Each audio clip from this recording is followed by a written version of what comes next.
A paz do Senhor. Vamos dar início ao nosso estudo bíblico do dia de hoje. Hoje é o dia 62. Vamos ler Levítico 27. Se alguém dedicar uma casa ao Senhor, o sacerdote a avaliará. Sua avaliação, seja alta ou baixa, será definitiva. Se a pessoa que dedicou a casa quiser comprá-la de volta, pagará o valor estipulado pelo sacerdote, mais 1/5 do valor. Desse modo, a casa voltará a ser sua. Se alguém dedicar ao Senhor uma parte de sua propriedade familiar, o valor será determinado de acordo com a quantidade de sementes necessária para semeá-la. 600 gramas de prata por um campo semeado com 220 litros de semente de cevada. Se o campo for dedicado ao Senhor no ano do jubileu, será aplicado o valor total. Mas se o campo for dedicado depois do ano do jubileu, o sacerdote calculará o valor da terra de modo proporcional ao número de colheitas restante até o próximo ano do jubileu. O valor calculado será reduzido a cada ano que passar. Se a pessoa que dedicou o campo desejar comprá-lo de volta, pagará o valor estipulado pelo sacerdote, mais 1/5 do valor. O campo voltará a ser legalmente seu. Se, contudo, não quiser reavê-lo e ele for vendido a outra pessoa, o campo não poderá mais ser comprado de volta. Quando o campo for liberado no ano do jubileu, será santo, totalmente dedicado ao Senhor, e se tornará propriedade dos sacerdotes.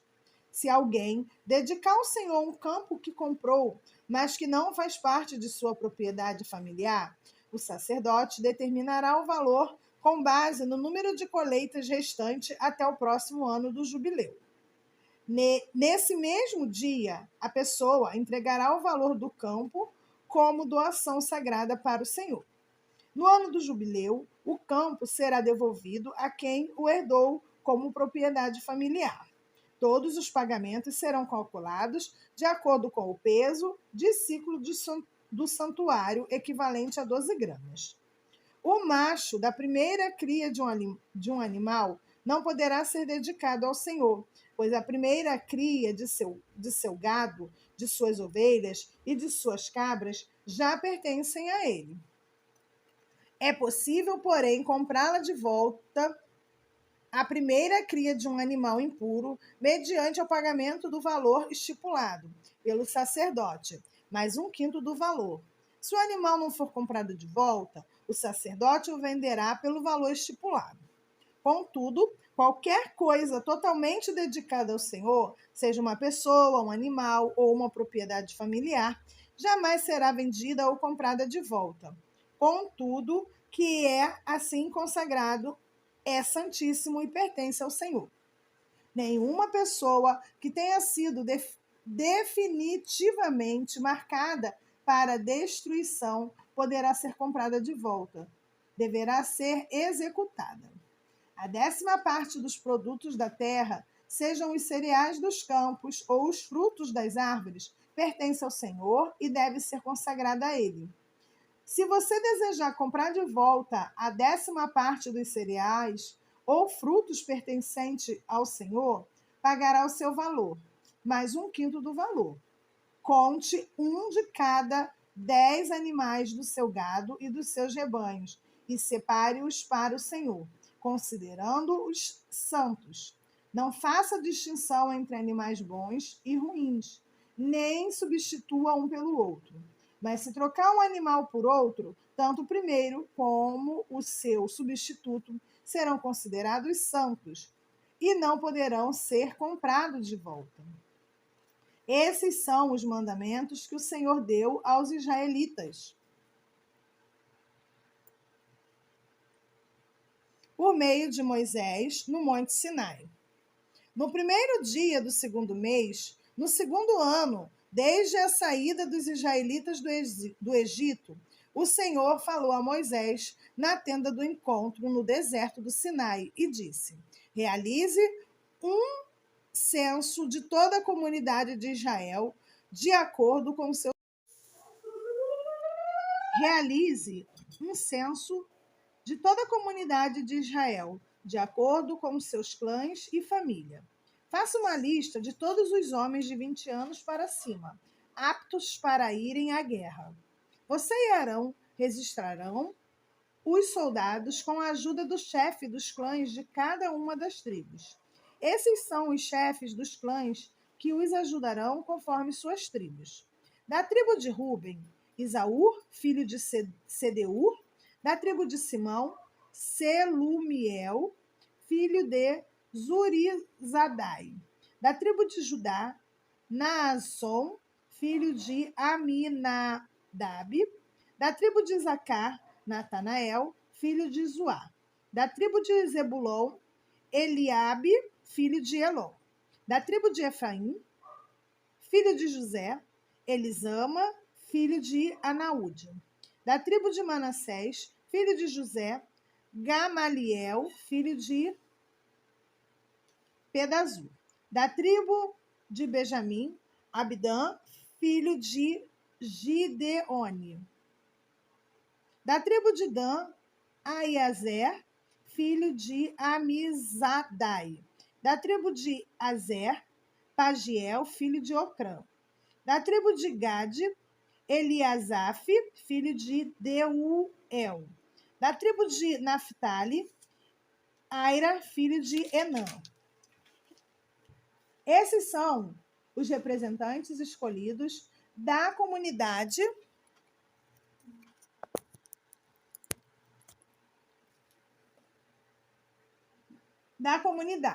líderes das tribos de seus antepassados, chefe dos clãs de Israel. Assim, Moisés e Arão convocaram os líderes nomeados e, naquele mesmo dia, reuniram toda a comunidade. Todos foram registrados conforme sua linhagem, de acordo com seus clãs e famílias. Os homens de 20 anos para cima foram registrados um a um, como o Senhor tinha ordenado a Moisés. Desse modo, Moisés registrou seus nomes enquanto estavam no deserto do Sinai, na seguinte ordem: da tribo de Ruben, o filho mais velho de Jacó, os homens de 20 anos para cima, aptos para irem à guerra, conforme os nomes anotados nos registros de seus clãs e família. Totalizaram 46.500. Esse é o número da tribo de Ruben. Da tribo de Simeão, os homens de 20 anos para cima, aptos para irem à guerra, conforme os nomes anotados nos registros de seus clãs e famílias. Totalizaram 59.300. Esse é o número da tribo de Simeão. Da tribo de Gade, os homens de 20 anos para cima, aptos para irem à guerra, conforme os nomes anotados nos registros de seus clãs e família. Totalizaram 45.650. Esse é o número da tribo de Gade. Da tribo de Judá, os homens de 20 anos para cima, aptos para irem à guerra, conforme os nomes anotados nos registros de seus clãs e famílias. Totalizaram 74.600. Esse é o número da tribo de Judá. Da tribo de Zacar, os homens de 20 anos para cima, aptos para irem à guerra, conforme os nomes anotados no registro de seus clãs e família, totalizaram 54.400. Esse é o número da tribo de Isacar. Da tribo de Zebulon, os homens de 20 anos para cima, aptos para irem à guerra, conforme os nomes anotados nos registros de seus clãs e famílias, totalizaram 57.400. Esse é o número da tribo de Zebulon. Da tribo de Efraim, filho de José, os homens de 20 anos para cima, aptos para irem à guerra, conforme os nomes anotados nos registros de seus clãs e família, totalizaram 40.500. Esse é o número da tribo de Efraim. Da tribo de Manassés, filho de José, os homens de 20 anos para cima, aptos para irem à guerra, conforme os nomes anotados nos registros de seus clãs e famílias, totalizaram 32.200. Esse é o número da tribo de Manassés. Da tribo de Benjamim, os homens de 20 anos para cima, aptos para irem à guerra, conforme os nomes anotados nos registros de seus clãs e famílias, totalizaram 35.400. Esse é o número da tribo de Benjamim. Da tribo de Dan, os homens de 20 anos para cima, aptos para irem à guerra, conforme os nomes anotados nos registros de seus clãs e famílias, totalizaram 62.700. Esse é o número da tribo de Dan. Da tribo de Azer, os homens de 20 anos para cima, aptos para irem à guerra, conforme os nomes anotados nos registros de seus clãs e famílias, totalizaram 41.500. Esse é o número da tribo de Azer. Da tribo de Naphtali, os homens de 20 anos para cima, aptos para irem à guerra, conforme os nomes anotados nos registros de seus clãs e família, totalizaram 53.400. Esse é o número da tribo de Naphtali. Moisés e Arão e os 12 líderes de Israel registraram esses homens, todos incluídos na lista de acordo com suas famílias. Todos os homens de Israel, de 20 anos para cima, aptos para irem à guerra, foram registrados de acordo com suas famílias. No total, 603.550 homens. Esse total, porém, não incluía os clãs dos levitas, pois o Senhor tinha dito a Moisés: não inclua a tribo de Levi no censo e não conte seus membros como o restante dos israelitas. Encarregue os levitas de cuidarem do tabernáculo da aliança e de toda a sua mobília e de todos os seus utensílios. Eles transportarão o tabernáculo e todos os seus utensílios, cuidarão dele e acamparão ao seu redor. Sempre que o tabernáculo tiver de ser transportado, os levitas desmontarão. Na hora de acampar, eles o armarão novamente. Qualquer pessoa não autorizada que se aproximar do tabernáculo será executada. Os israelitas acamparão de acordo com suas divisões, numa área designada por sua bandeira. Os levitas, por sua vez, acamparão ao redor do tabernáculo da aliança para proteger a comunidade de Israel da ira do Senhor. É responsabilidade dos levitas montar guarda ao redor do tabernáculo da aliança. Os israelitas fizeram exatamente conforme o Senhor havia ordenado a Moisés. Amém. Vamos ler Marcos 11, de 1 a 26. Quando já se aproximavam de Jerusalém, Jesus e seus discípulos chegaram às cidades de Betifazé e Betânia, no Monte das Oliveiras. Jesus enviou na frente 2 discípulos. Vão àquele povoado adiante, disse ele. Assim que entrarem, verão amarrado ali um jumentinho, no qual ninguém jamais montou. Desamarre-no e tragam-no para cá. Se alguém lhes perguntar o que estão fazendo, digam apenas: o Senhor precisa dele e o devolverá em breve. Os 2 discípulos foram e encontraram um jumentinho na rua, amarrado junto a uma porta. Enquanto o desamarravam, algumas pessoas que estavam ali perguntaram: o que vocês estão fazendo desamarrando esse jumentinho? Responderam conforme Jesus havia instruído, e os deixaram levar o animal. Os discípulos trouxeram o jumentinho, puseram seus mantos sobre o animal e Jesus montou nele. Muitos da multidão espalharam seus mantos ao longo do caminho diante de Jesus, e outros espalharam ramos que haviam cortado nos campos. E as pessoas, tanto as que iam à frente como as que os seguiam, gritavam: Hosana! Bendito é o que vem em nome do Senhor. Bendito é o reino que vem, o reino do nosso antepassado Davi. Hosana no mais alto céu. Jesus entrou em Jerusalém e foi ao templo. Depois de olhar tudo ao redor atentamente, voltou a Betânia com os 12, porque já era tarde. Na manhã seguinte, quando saíam de Betânia, Jesus teve fome. Viu que, a certa distância, havia uma figueira cheia de folhas e foi ver se encontraria figos. No entanto, só havia folhas, pois ainda não era tempo de dar frutos. Então Jesus disse à árvore: nunca mais comam de seu fruto. E os discípulos ouviram o que ele disse. Quando voltaram a Jerusalém, Jesus entrou no templo e começou a expulsar os que compravam e vendiam animais para os sacrifícios. Derrubou as mesas dos cambistas e as cadeiras dos que vendiam pombas. Impediu todos de usarem o templo como mercado. E os ensinava dizendo: as escrituras declaram: meu templo será chamado casa de oração para todas as nações, mas vocês os transformaram num esconderijo de ladrões.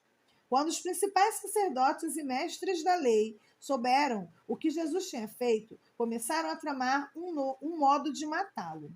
Contudo, tinham medo dele, pois o povo estava muito admirado com seu ensino.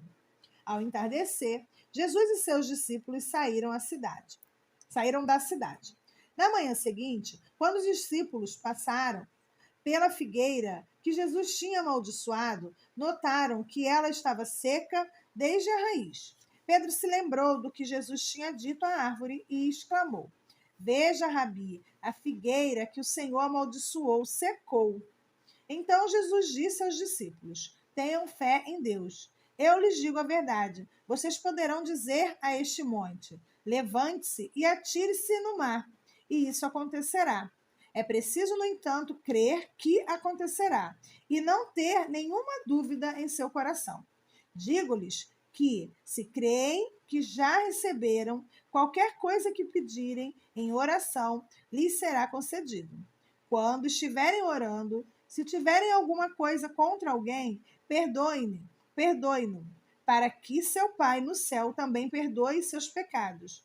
Mas se vocês se recusarem a perdoar, seu Pai no céu não perdoará seus pecados. Amém. Vamos ler Salmos 46, de 1 a 11. Deus é nosso refúgio e força, sempre pronto a nos socorrer nos tempos de aflição. Portanto, não temeremos quando vierem terremotos e montes desabarem no mar. Que o oceano estrondeie e espumeje, que os montes estremeçam enquanto as águas se elevam.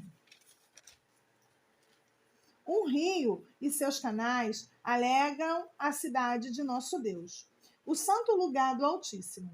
Deus habita nessa cidade e ela não será destruída. Desde o amanhecer, Deus a protegerá. As nações estão em confusão e seus reinos desmoronam. A voz de Deus troveja e a terra se dissolve. O Senhor dos exércitos está entre nós. O Deus de Jacó é nossa fortaleza. Venham, contemple as gloriosas obras do Senhor. Vejam como ele traz destruição sobre o mundo. Acaba com as guerras em toda a terra. Quebra o arco e parte ao meio a lança, e destrói os escudos com fogo. Aquietem-se e saibam que eu sou Deus. Serei honrado entre todas as nações. Serei honrado no mundo inteiro. O Senhor dos exércitos está entre nós. O Deus de Jacó é nossa fortaleza. Amém. Vamos ler Provérbios 10, versículo 23. O tolo se diverte em fazer o mal, mas o sensato tem prazer em viver com sabedoria. Amém. Chegamos ao final de mais um dia de estudo bíblico. Oremos. Pai, muito obrigada por mais esse momento em que passamos conhecendo sobre suas escrituras. Muito obrigada, Senhor, por nos capacitar, nos trazer discernimento, nos orientar segundo as suas escrituras, Deus. Que suas escrituras não entrem pelos nossos ouvidos apenas como palavras, mas que elas criem raízes e que possamos, Senhor, vivê-la verdadeiramente. Em nome de Jesus te agradeço. Amém.